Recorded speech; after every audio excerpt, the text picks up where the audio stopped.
Young Li Bing holds up a picture of his daughter. Local authorities took her away from him in 2005 because he couldn't pay the fine they demanded for having more than one child. He says his daughter was the victim of a child trafficking ring run by a local family planning clinic. Al Jazeera filmed him in May. He has now been arrested for prostitution. It's believed the real reason he was arrested was because he criticized the government. He's one of hundreds of people detained or arrested in recent months. It's thought one of the reasons so many people are being taken is because pictures like these scare China's leadership.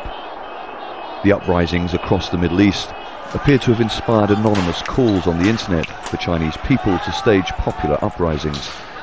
Of course, it's only the high-profile cases that get the media attention. Most recently, the focus has been on those released. Chinese artist Ai Weiwei was released on bail last week after spending 80 days in a secret detention center. Authorities say he has admitted to tax evasion and must pay nearly $2 million in tax and fines. The terms of his bail forbid him to speak out publicly, but rights groups say the authorities want to silence his political activism. Following his release, Chinese Premier Wen Jiabao headed to London to sign a bilateral trade agreement with the UK worth $2.3 billion. British Prime Minister David Cameron said China provides huge opportunity for British business.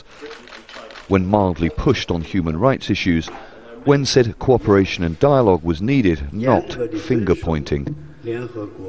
Human rights groups claim the arrests and what they say are trumped-up charges make the current crackdown the worst since the Tiananmen Square massacre more than 20 years ago.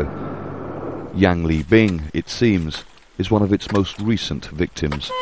Charles Stratford, Al Jazeera.